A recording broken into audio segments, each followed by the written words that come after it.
Paz de Deus, irmão, eu queria falar um pouquinho sobre Gênesis capítulo 1, versículo 1, que diz: no princípio criou Deus os céus e a terra. Vemos aqui esta parte, um assunto poderoso.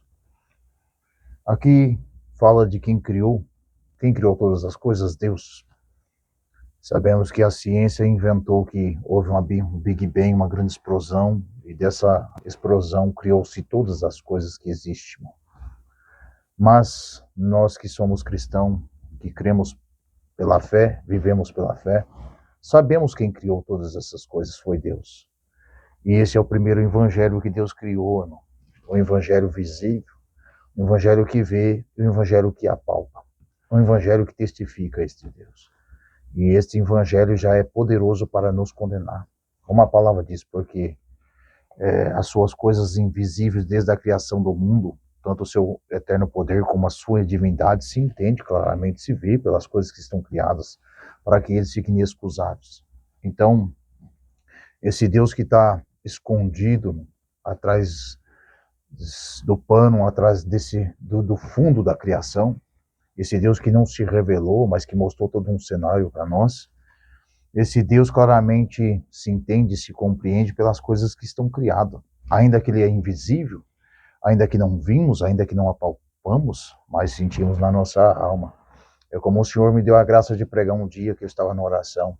Se a nossa alegria for o que vê, o que apalpa, somos o mais miserável.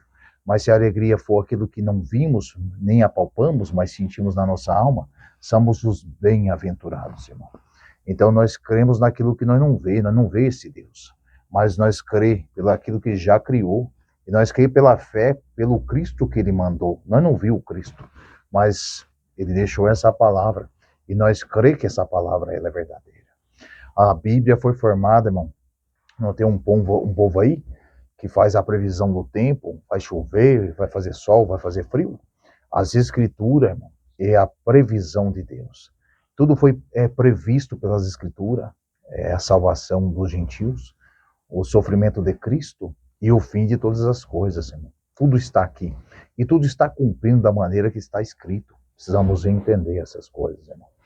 Então, bem-aventurados sois esse que entende a linhagem dessa palavra. Então, as coisas visíveis já nos condenam. Essa palavra inexcusável significa que não terá desculpa. Ninguém no dia do julgamento pode dizer: Senhor, eu nunca vi o Senhor, eu nunca ouvi o seu evangelho. Deus vai dizer: você não viu a criação? Pois a criação testifica de mim, fala de mim. Quem criou as árvores que dão fruto, as ervas que davam sementes, a lua e as estrelas e o sol?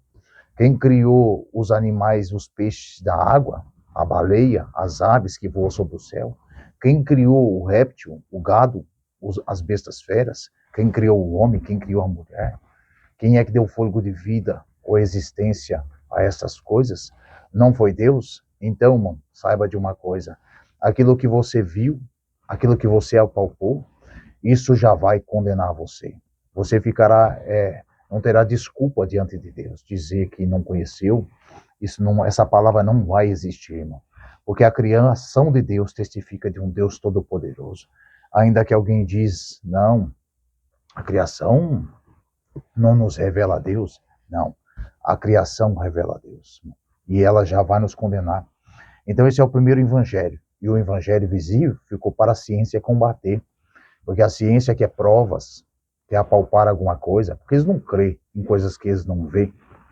Então, eles não têm essa prova e nunca terá, porque a fé, irmão, você crê naquilo que você não vê.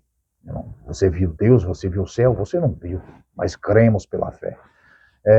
Então, a ciência combate esse evangelho.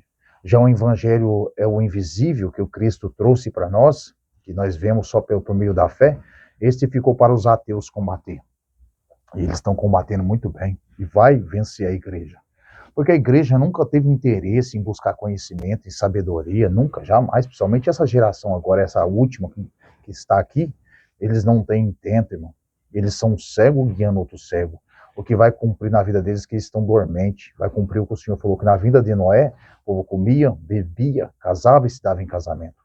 É a igreja de agora, é o mundo de agora, irmão. Você acha que a igreja está preocupada com santificação, com santificar e aperfeiçoar? De maneira nenhuma. Está preocupado com comida, com bebida, com roupas, com calçados, com o corpo, né, com a nudez, o que vai vestir, o que vai comer. Não está preocupado com isso. Com carro, com casa, com esposo, com filhos, mas nunca com a vida eterna. Você acha que estão preocupados como estamos agora? Se Deus vir agora, será que aperfeiçoamos? Somos dignos de ver a face de Deus? Será que Ele achará graça em nós? Perguntas que nós deveríamos fazer, mas nós não fazemos. Porque nós estamos descansados. Como alguém disse, que pela graça sois salvos, não depende de obras para que ninguém se glorie. Então vocês não precisam se gloriar porque vocês buscaram uma santidade, não, pelo contrário. Vocês podem ser os pecadores, mas são amados de Deus, vocês mentem, enganam, traem, roubam, adultéria, furta. Mas são amados de Deus. Deus vos ama muito, porque a morte de Cristo é o suficiente para salvar todos. Essa palavra que diz, nem todos que dizem Senhor, Senhor, verás a face de Deus, isso é para o mundo que diz, que está falando das coisas de Deus. É eles que vão ficar para trás. Ou esses que diz, preguei no teu nome, profetizei no teu nome expulsei os demônios, o Senhor vai dizer, apartai de mim vós que praticais iniquidade. Talvez também seja pessoas do mundo e não conheceram a Deus de verdade. Mas nós não, estamos participantes da igreja, somos todos salvos. É como os irmãos sempre pregou, todo mundo que entrou aqui é santo. Se você chegou aqui, é porque Deus te ama, porque você é santo. Porque se Deus não gostasse de você, ou não tivesse um amor por você, você nem na igreja estava. E começamos a acreditar nessas mentiras. Se o Senhor nos trouxe até aqui, porque certeza que vamos ser salvos. Será, irmão? Vocês vão se surpreender no dia do julgamento. Precisamos entender isso aqui. Mas bem-aventurado é quem entende essa linhagem dessa palavra. Tem buscado, de fato, o conhecimento. O conhecimento que vai fazer que você seja como a luz da aurora, que vai brilhando, brilhando até esse dia perfeito. Porque você tem o conhecimento das Escrituras, o conhecimento da palavra, mas isso é poucos que tem, irmão. Precisamos entender isso aqui. Por isso que a palavra fala, bem-aventurado o que acha sabedoria, adquire conhecimento, porque a sua mercadoria é melhor do que a mercadoria do ouro, da prata e do rubi, tudo que alguém compensa com seus olhos, não dá para comparar com ela. Você acha que as coisas da vida comparam com a palavra? O carro, a casa, esposo, filhos, carro, casas, avião, iate, dinheiro. Você acha que essas coisas comparam com a palavra? De maneira nenhuma.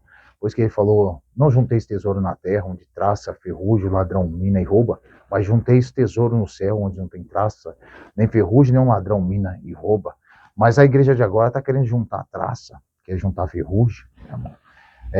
As coisas para o tempo desfazer, ou o tempo corroer, mas não estamos preocupados em adquirir conhecimento. Não suportamos a doutrina, como a palavra diz, nos últimos dias, colocaram um comichão nos ouvidos, não suportaria mais essa doutrina, e levantariam homens para si, para que pregasse, segundo a consciência de cada um. Então, cada um tem um pecado, e quer que o irmão pregue a favor do seu pecado, a favor da sua mentira, ou diga que pela graça sois salvos, e isso não depende de vós, é que pelas obras, de obras para que ninguém se glorie. Então, vamos começar a pregar que Deus ama vocês demais. Vocês são os pecadores amados de Deus, porque todo mundo aqui é pecador, não tem santo. Então, todo mundo aqui é amado de Deus. É o que vocês querem ouvir. Infelizmente, é o tempo que nós estamos vivendo. O tempo que é uma vergonha ser cristão, não nos alegra dizer que somos cristãos. Há poucos de nós, há muitos chamados, mas poucos escolhidos. Esses poucos escolhidos estão espalhados em algum lugar. Você não vai ver nem todo dia, nem toda hora. Os que estão verdadeiramente dedicados à palavra, que amam a palavra de verdade, que ouve uma palavra de doutrina e se alegra, que é corrigido e se alegra. Não, isso é para poucos, irmão. Lamento te dizer. A igreja tem muitas pessoas, membros de culto tem muito, mas pessoas que estão amando o Deus de verdade, o santificando, isso são poucos. Esta é a igreja que, infelizmente, está aí, irmão. É uma igreja mundana. É uma igreja que não dedica mais às coisas de Deus. É uma igreja que não se esforça mais para servir a Deus. De maneira nenhuma. Precisamos entender isso aqui. E nós estamos tão perto do fim, como as coisas de Deus que estava previsto nessa palavra está se cumprindo. Você não vê o que eles fizeram? Era um crente mundano, foi para a política, virou um político, e ele diz que é um cristão. Aí ele vai na igreja, ele liga a igreja, a religião, ao governo e tá tão aí, mas só não vê que não quer. Aí uma hora ele tá na igreja, outra hora ele tá na política, outra hora ele tá no campo de futebol, assistindo ao jogo e gravando tudo e dizendo que Deus está com ele, que Deus ama ele. E a igreja se iludindo, aplaudindo, o amando, porque sois assim, são do mundo e fala do mundo, e o mundo vos ouve, são cego guiando cego, infelizmente as coisas funcionam assim. Então, o Senhor falou, irmão, não sabe vocês que o governo e a igreja vão fazer um pacto? Vocês não sabem que quando Cristo chegou aqui, a igreja e o governo andavam juntos? Não sabe vocês que será assim de volta? Não sabe que uma das bestas que hão de subir da terra e a outra, vocês não sabem que é a política e a religião junta? Já está aí, irmão, só não vê que não quer. E vocês admiram essas pessoas. Pode ser que elas sejam pessoas boas e tenham feito alguma coisa boa, mas cristãos nunca foram, nunca foram. Precisamos entender isso aqui. Então, se prepare você. Poucos que existem ainda, poucos que entendem a linhagem dessa palavra, poucos que amam a doutrina, se prepare você, porque muitos estão dormindo e não vai acordar, e o fim já está aí. Então, a paz de Deus, Deus abençoe os irmãos.